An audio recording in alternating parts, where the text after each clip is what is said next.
Assistant commissioner Hyderabad देही Ehsan mori की टंडूजाम शहर में डेयरी शॉप और बुरासत एंड बर्गर की दुकानों पर कार्रवाई, हजारों रुपए जुर्माने आयत और एक शॉप से कर दी।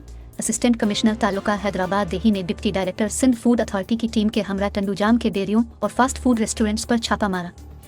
कार्रवाई डेयरियों पर दूध के मेयार और कीमतों के साथ साथ मजमूई सफाई की जांच की। गैर तसल्ली बख्श सफाई न होने पर डेयरी मालिक पर 50,000 रुपए जुर्माना आयद किया गया और दीगर को वार्निंग जारी की गई, जबकि किचन की सफाई चेक करने पर ब्रोस्ट एंड बर्गर की शॉप को सील कर दिया गया, जबकि टंडूजाम में दीगर फास्ट फूड शॉप और रेस्टोरेंट्स पर जुर्माने आयद किए गए।